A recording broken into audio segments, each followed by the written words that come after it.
En conclusion de notre calendrier de l'Avent, nous sommes heureux de vous proposer une heure du conte spéciale Noël.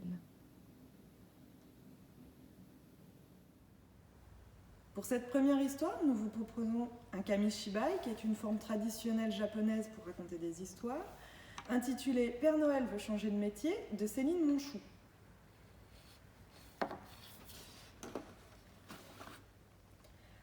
Entre deux tournées de distribution de cadeaux, pour passer quelques heures, Père Noël aime bien se rendre chez son coiffeur. Et aujourd'hui, ça lui donne une idée. Tout frisé, mon ami. Tu as des doigts de fée. Je voudrais moi aussi apprendre à travailler.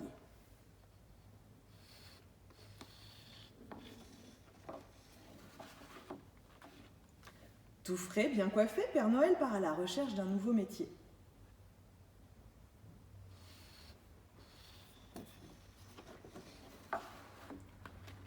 Bonjour, monsieur bien vêtu. S'il te plaît, pourrais-tu m'apprendre à confectionner des vêtements douillets ?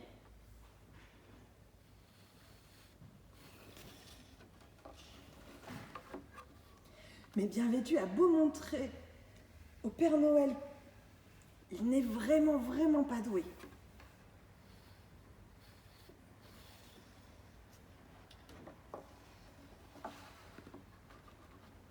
Père Noël se rend alors chez Jolipied. Bonjour Jolipied, pourrais-tu s'il te plaît m'apprendre à confectionner de jolis souliers ?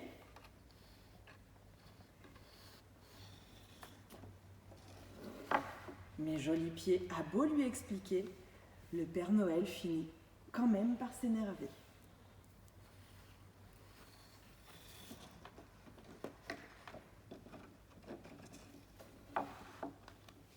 Il se rend alors chez Tout-de-Bois. Bonjour, monsieur Tout-de-Bois. Pourrais-tu, s'il te plaît, m'apprendre à fabriquer de beaux jouets ?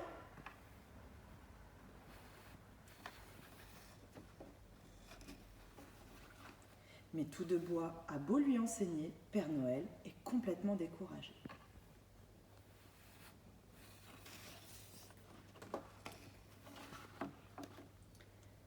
Ma douce amie, il faut se rendre à l'évidence. Je suis vraiment bon à rien avec mes 10 doigts. Le Père Noël est très triste.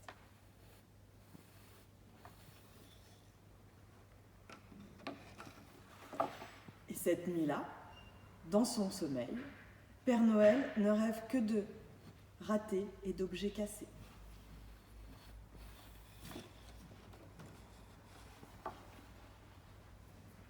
Mais que trouve-t-il au petit matin sous son sapin ? Mon costume ! Mais quelle bonne idée !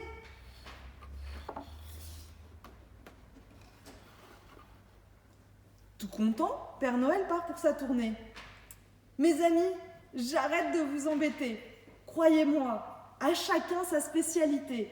Et pour distribuer les paquets, c'est moi le plus doué.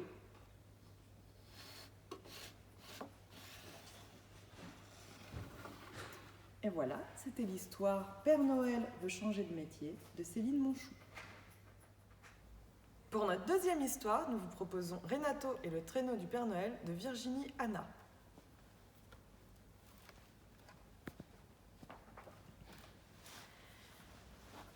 Renato, le petit renne, est déçu. Malgré la gymnastique, il trouve que ses muscles ne gonflent pas. Renato veut devenir grand et musclé, car plus tard, c'est décidé. Il sera reine du Père Noël. Mamie Irène lui explique. Tes biceps vont grandir en même temps que toi. Et puis un renne fort n'est pas seulement costaud. Un grand renne est aussi musclé du cerveau. Et oui, Renato ne le savait pas. Mais un renne du Père Noël doit également réfléchir.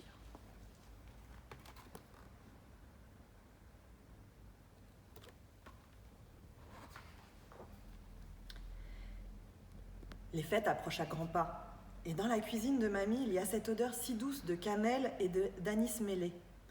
Renato mange les bons petits gâteaux, car mamie dit que ça nourrit les cellules crises. Chouette, Papy René vient de rentrer du club des reines sages.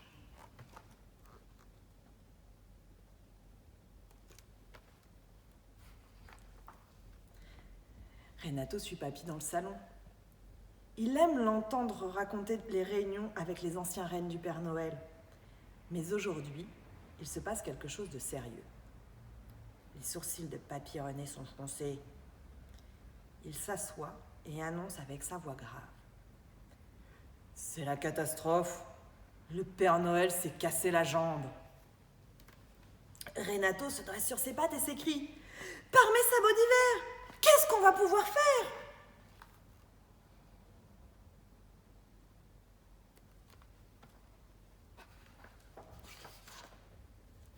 Papy est désolé. Il pense à voix haute. Avec sa jambe plâtrée, le Père Noël ne peut pas s'asseoir dans le traîneau. Et de mémoire de vieux renne, un Noël sans cadeau, ça n'est du jamais vu. Contrarié, Papy explique. Nous avons bien trouvé une solution, refaire entièrement un nouveau traîneau. Mais le délai avant Noël est beaucoup trop court.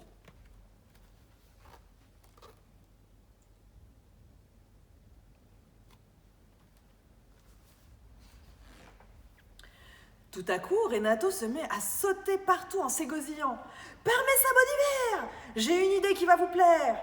Avec mes amis, nous allons construire une allonge au traîneau. » Mamie trouve que c'est un excellent concept. Elle adresse un clin d'œil à Renato et lui chuchote. « Je vois que tu as compris l'importance de faire de la gymnastique avec tes neurones. » De son côté, Papy se demande pourquoi il n'y a pas pensé plus tôt. « Ne nous emballons pas, dit-il. Il reste tout de même un problème. »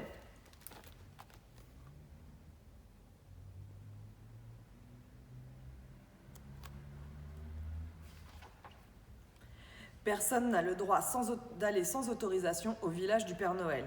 Il faut la permission du club des Reines Sages. Papy décide d'y retourner. Il prend ses clics et ses sabots, tout en promettant de revenir bientôt. Zut, se morfond Renato qui déteste attendre. Il a l'impression que Papy est parti depuis des heures. Et si la réponse était non?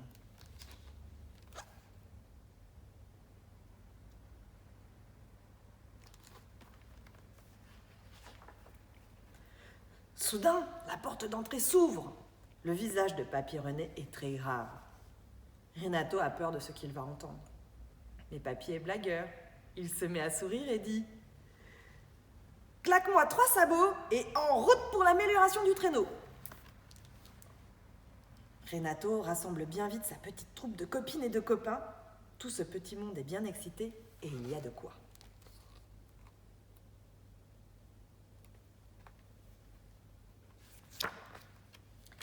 Les petits rennes sont émerveillés. Se retrouver dans l'atelier des lutins est un véritable rêve. Papy présente l'invention de Renato sur une feuille gigantesque. Il a conçu un plan très clair et tout le monde le scrute avec intérêt. Le plus vieux des lutins, qui n'arrête pas de lisser sa barbe, prend la parole. Faire une allonge de traîneau pour poser la jambe du Père Noël? Par les frisettes de ma barbichette, en voilà une idée qu'elle est chouette.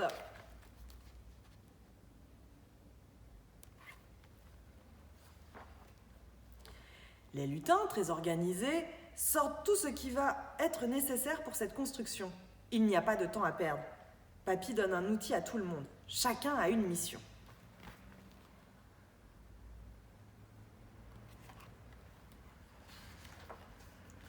Après quelques minutes, Renato et Ninette bougonnent. Ils se sentent maladroits. « Par mes sabots d'hiver, je tourne à l'envers !» Renato est exaspéré. Par le pelage de mes sabots, je déteste le marteau. Ninette s'agace. Heureusement, Renato a plus d'un tour dans son sac. Échangeons nos outils, Ninette.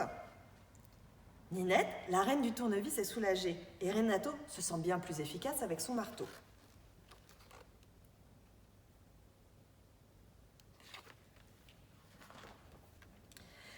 Par mes sabots d'hiver, j'ai une idée. Une dernière.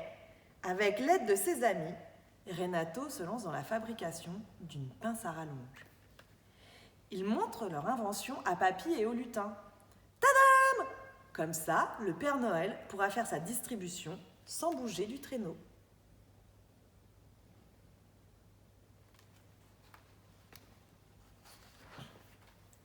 Il règne une ambiance très gaie dans cet atelier et la construction touche à sa fin. La journée a été fatigante, mais très distrayante.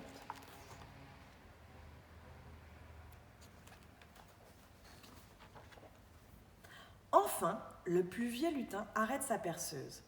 « Ah, que ça fait du bien aux oreilles !» Renato et ses amis reculent pour regarder leur travail et comparent avec le plan. Le lutin à frisette dit affectueusement « Renato, tu as des idées dignes d'un grand renne. Tu es vraiment ingénieux. » Renato le remercie timidement, mais un bruit venant de la porte du fond attire son attention. Il dit tout bas à ses amis « Par mes sabots d'hiver, est-ce que je vois de travers ?»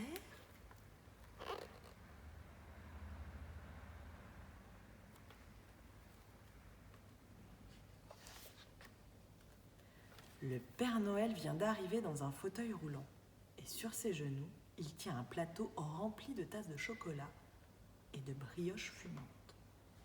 Ninette rigole et dit « Tu vois, le Père Noël a plus d'un tour dans sa hotte. Il sait aussi préparer les goûters. »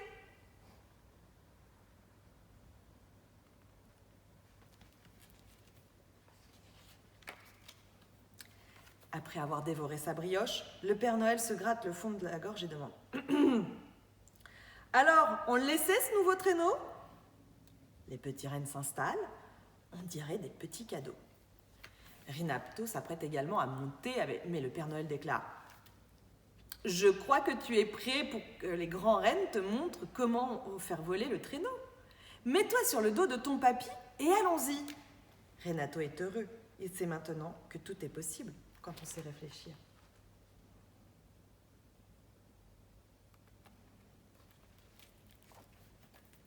Et voilà, c'était l'histoire de Renato et le traîneau du Père Noël.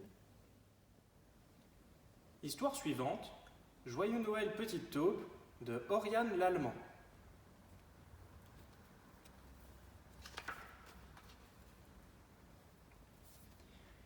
C'est la veille de Noël. Collée à sa fenêtre, Petite Taupe regarde la neige tomber. Elle soupire. Que va-t-elle faire de cette longue journée? Soudain, toc toc toc, qui frappe à la porte de la Petite Taupe.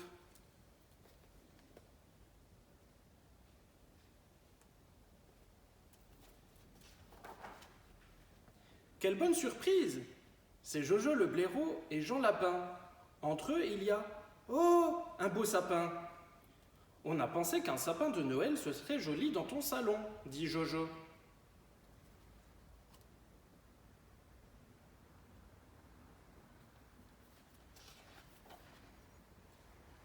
Ravi, Petite Taupe aide Jojo le blaireau à installer l'arbre de Noël.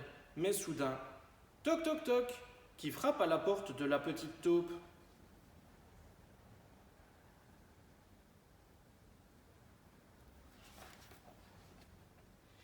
C'est Milly Mésange et ses petits. Bonjour, Petite Taupe, dit Milly. Avec les enfants, on a fabriqué ces boules de Noël pour toi. J'espère que tu les aimeras.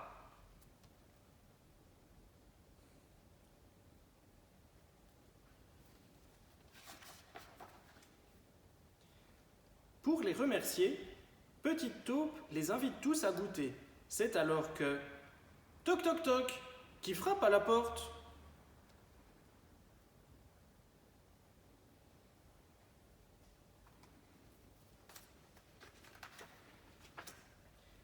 C'est Jules l'écureuil. Il tient entre ses pattes un gros livre. C'est Noël demain, dit-il. Alors je me suis dit, je vais aller lire un conte à ma petite amie.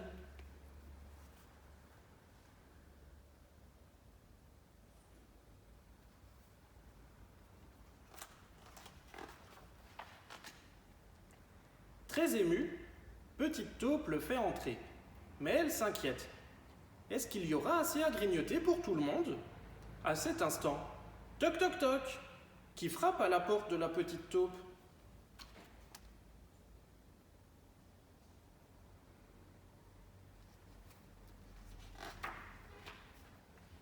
C'est Léon le hérisson. Il apporte à Petite Taupe un cake au potiron. Je l'ai fait cet après-midi pour ma Petite Taupe préférée, dit-il. Joyeux Noël! Cela tombe bien, applaudit Petite Taupe. Tout le monde a très faim.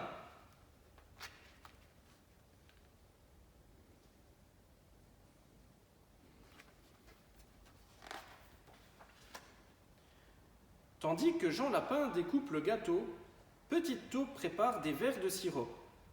Tous sont impatients de goûter, mais soudain, toc toc toc. Ah, mais qui frappe encore à la porte?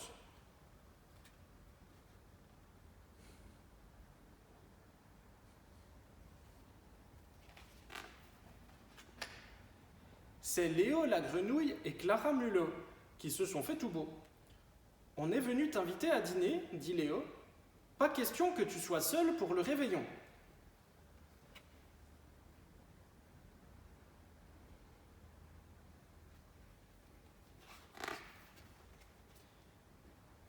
Petite taupe les remercie et les fait entrer.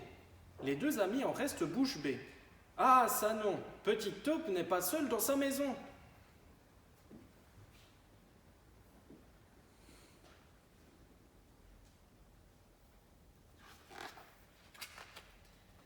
C'est enfin l'heure de se régaler. Les gâteaux à la noisette de Petite Taupe sont merveilleux et le cake au potiron délicieux. Mais soudain, toc toc toc, qui frappe à la porte de la Petite Taupe?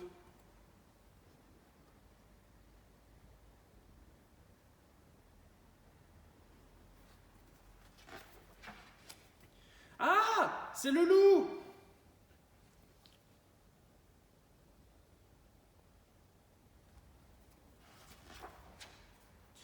N'ayez pas peur, je ne vous veux aucun mal, fait le loup tout doux. Je voulais juste souhaiter un joyeux Noël à Petite Taupe. Et il lui fait un gros bisou.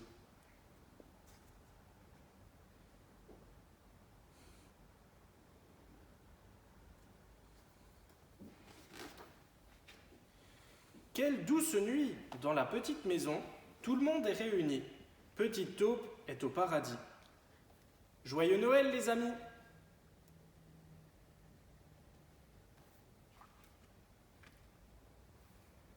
C'était Joyeux Noël, Petite Taupe de Oriane Lallemand.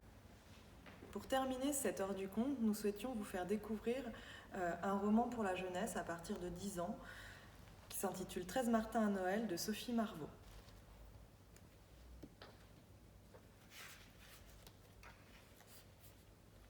Chapitre 1, le témoignage de Joy. Je m'appelle Joy Martin et j'ai 9 ans et demi. Tout a commencé quand j'ai monté le courrier environ 2 semaines avant les vacances de Noël. Au milieu des pubs, j'ai tout de suite remarqué l'enveloppe crème au luxueux papier épais adressée à Sébastien Martin. « Papa, tu as une lettre !» À cet instant, mon père était occupé à sortir du four un soufflé aux pommes de terre aussi gonflé qu'un ballon d'anniversaire. Une opération délicate s'il ne voulait pas se brûler, ni lâcher le plat sur ses pieds, ni aplatir le soufflet avec le torchon qui protégeait le plâtre de sa main gauche. Cuisinier, mon pauvre papa a eu un accident du travail en allant acheter du poisson au marché. Il a glissé sur un morceau de glace, a voulu se rattraper aux crabes et aux oursins de l'étal le plus proche. En tombant à la renverse, il s'est cassé plusieurs os de la main. En attendant de guérir, il prépare de bons petits plats pour toute sa famille. C'est-à-dire nous. De la main droite, car bien sûr, il est gaucher. « Une lettre de qui ?» demande papa. J'ai ajusté sur mon nez mes lunettes roses et j'ai retourné l'enveloppe. « Marie-Adélaïde de Bellevue, château de Bellevue, Montigny-Bellevue. » Jamais entendu parler.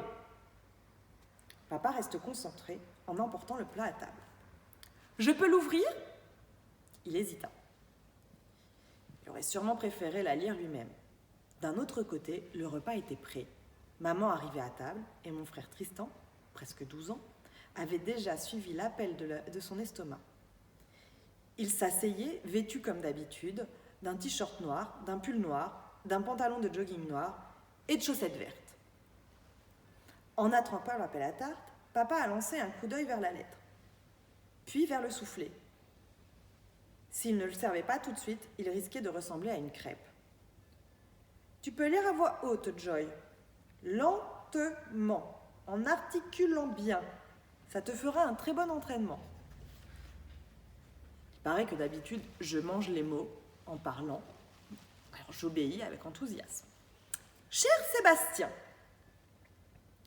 je souhaite vous inviter, votre père Philippine et vous, ainsi que vos épouses et vos enfants, à passer Noël dans mon château de Bellevue. » Quoi, génial! Si je devais vous expliquer pourquoi il me faudrait écrire un roman, je préfère tout vous raconter sur place. À très bientôt, j'espère. Marie-Adélaïde de Bellevue. PS, prenez le bus du 24 décembre à 14h à la gare de Montigny-Bellevue. Vous pourrez reprendre le train à cette même gare le 28 décembre à 10h. Noël dans un château ? Papa, il faut que tu acceptes tout de suite avant qu'elle ne change d'avis. Voilà. Vous pourrez retrouver cet ouvrage à la bibliothèque d'Auxonne.